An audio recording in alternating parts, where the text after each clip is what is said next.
Hello everyone, Bhavani Meena development officer LIC. आज फिर एक बार हम एक कहानी के माध्यम से हमारे इस एलआईसी बिजनेस को समझने की फिर एक बार कोशिश करते हैं। और यदि आपको एक कहानी पिछली कहानी के जैसी पसंद आए तो अपने दोस्तों को ज़रूर शेयर करना, उन तक इस कहानी को पहुंचाना। और यदि आप पहली बार इस चैनल पे हो तो चैनल को सब्सक्राइब भी करना और अच्छा लगे तो कमेंट्स भी करना। दो राजस्थानी दोस्त होते हैं, दो मारवाड़ी दोस्त होते हैं। उनको कहीं से खजाने का नक्शा मिल जाता है और वो लोग खजाने के नक्शे तक पहुंचने की प्लानिंग चालू कर देते हैं। तब उनको पता चलता है कि ये जो नक्शा है रेगिस्तान के रेतीले स्थान पर है, ये बहुत दूर है। शायद इस जगह तक पहुंचने के लिए हमारी बीच में भूख से मौत भी हो सकती है, हम मर भी सकते हैं। तो उनको लगा, और लंबा रास्ता है तो उनको लगा कि हमको किसी एक दोस्त को और शामिल करना चाहिए, क्योंकि यदि हमारे पास एक दोस्त और होगा तो उसके पास एक ऊँट और मिल जाएगा जिसमें हम खाने पीने का ढेर सारा सामान भी ले सकते हैं। और वापस आते समय यदि समझो ज़्यादा खजाना मिल गया, बड़ा खजाना मिल गया, तो हमको उस ऊँट पर भी रखने का जगह मिल जाएगा। तो उन्होंने एक और दोस्त को शामिल करने का सोचा। अब उनके पास दो अच्छे दोस्त थे, राम और श्याम। उन्होंने दोनों को ऑफर किया कि भाई एक खजाने का नक्शा मिला, लेकिन हमको एक समझदार दोस्त की बहुत ज़रूरत है। लेकिन हम एक प्रतियोगिता करेंगे चुनाव करने के लिए कि हमको किसको ले जाना है और किसको नहीं ले जाना है। तो प्रतियोगिता ये है, तो डिसीजन लेने का ये है कि आप इस रास्ते पे जाएंगे, इस रास्ते पे थोड़ी देर आगे चलने के बाद में रास्ता दोनों तरफ छटेगा, राइट और लेफ्ट, दाएं और बाएं। जो सही रास्ते का चुनाव करेगा वही समझदार बुद्धिमान व्यक्ति को हम साथ में लेके जाएंगे। जो गलत रास्ते पे जाएगा वो हमारे साथ नहीं जाएगा। ये डिसीजन हुआ। तो ये जो राम और श्याम है, दोनों को आदेश दे दिया कि आप जाइए। दोनों रास्ते पर चल पड़े। थोड़ी देर के बाद में रास्ता वो वहां पर पहुंच गए जहां पर से उनको राइट और लेफ्ट में जाना था, दाएं और बाएं जाना था। राम ने थोड़ी देर सोचा और दाईं तरफ चल निकला, राइट साइड वाले रास्ते पर चल निकला।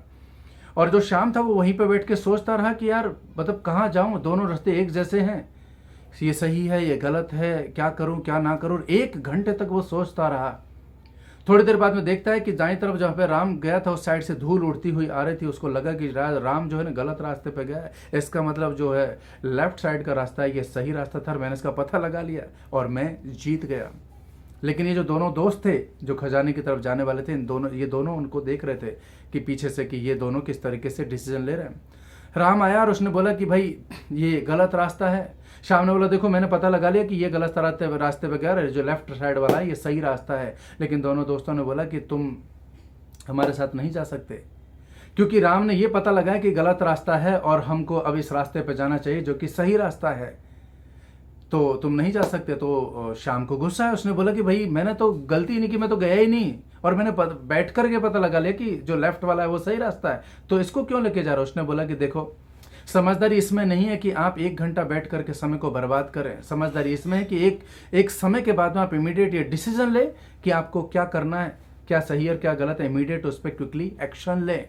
1 घंटे तक वहां पर बैठ करके विचार ना करें। ये बोल करके ये तीनों दोस्त जो है खजाने की तरफ निकल गए। क्या शिक्षा मिली इससे? हर कहानी का एक शिक्षा होता है। शिक्षा ये मिली कि आपके जीवन में से बहुत सारे चुनौतियां आती हैं, ऐसे बहुत सारे ऐसे रास्ते मिलेंगे जहां पर आपको समझ में नहीं आएगा कि आप क्या करें, राइट को चूज करें कि लेफ्ट को चूज करें, सही क्या गलत क्या, ये समझ में नहीं आएगा। ऐसे में आपके लिए ज़रूरी है कि थोड़े समय के कुछ मूवमेंट के बाद में आप डिसीजन लें, ना कि उस पर सोचते रहें कि यहां जाऊं कि वहां जाऊं। डिसीजन लें, क्योंकि डिसीजन लेने के बाद में हो सकता है कि आप सही डिसीजन ना लें, लेकिन कम से कम तजुर्बा मिलेगा, अनुभव मिलेगा। आइंस्टाइन ने 1000 बार फेलियर की कोशिश की, तब जाकर कहीं हमको ये लाइट मिली जिस पे हम लोग जी रहे हैं। यदि कोई गलती नहीं करता, हर बड़े बिजनेसमैन गलती करते हैं तब जाकर के एक सही बिजनेस की तरफ पहुंचते हैं। लेकिन जिसने गलती ही नहीं की उसके साथ में, क्योंकि उसके पास तो अनुभव ही नहीं है, आपकी गलतियां आपको एक बहुत बेहतरीन अवसर देती है अनुभव का, जिससे आप सीखते हैं और अगली गलतियों से बचने की कोशिश कर सकते हैं। लेकिन वो व्यक्ति का क्या जिसने डिसीजन ही नहीं लिया। 1 घंटे तक बैठने के बजाय कुछ क्षण के बाद डिसीजन लेना जरूरी है। आप एमडीआईटी के लिए खड़े हैं, कुछ लोग सोच रहे होंगे कि यार मैं तो क्या करूं, कैसे करूं, होगा नहीं होगा, मैं कर पाऊंगा नहीं कर पाऊंगा, ये एमडीआईटी मेरे बस की बात है या नहीं है, ये मेरे से होगा नहीं, मैंने आज तक नहीं कर पाया, पूरी ब्रांच में कोई नहीं कर पाया, मेरे जैसा गरीब आदमी, मेरे जैसा मिडिल क्लास आदमी, मेरे जैसा छोटी छोटी पॉलिसी करने वाला आदमी भी कभी एमडीआईटी बनता है, ऐसा मैंने कभी किसी को देखा नहीं। बस ये सोच करके आप यदि घंटों बैठे हुए दिन के दिन गुजारे, 15 दिन गुजारे, 20 दिन गुजारे, 11.5 महीने आपने गुजार दिए ये सोचते और फिर भी आप कहीं आधे एमडीआईटी की तरफ पहुंच चुके हैं, तो प्लीज़ ये समय को बर्बाद ना करें। ज़रूरी यह है कि आप इस पर एक्शन लें कि अगले 17 दिन, 18 दिन, 15 दिन, 16 दिन जो भी आपके हाथ में बचे हुए उस पर आप क्विकली फास्ट एक्शन लें। क्या पता जीत आपका इंतज़ार कर रही हो। अरे क्या फ़र्क पड़ता है कि आप जो है ना पहुंचेंगे नहीं रास्ते पर, लेकिन कुछ अनुभव लेके आएंगे। अरे कुछ तो करेंगे, कुछ करेंगे तो कुछ इनकम का ग्रोथ तो पक्का करके जाएंगे। अरे कुछ नहीं तो उस लक्ष्य के नज़दीक पहुंच जाएंगे, जिससे आपकी इनकम में बढ़ोतरी होगी, आपका मनोबल बढ़ेगा, शायद अगले साल के लिए आप बेहतर जगह पर पहुंच पाए। यहाँ बैठे रहने से 1 रुपया भी नहीं कमाएंगे, यदि थोड़े दूर चले तो कुछ तो कमाएंगे। और यदि कमाई कुछ अच्छी हो गई, कुछ अच्छा कुछ अच्छे कंसेप्ट, कुछ अच्छे कस्टमर मिल गए, तो शायद आप इस लक्ष्य को हासिल भी कर सकते हैं।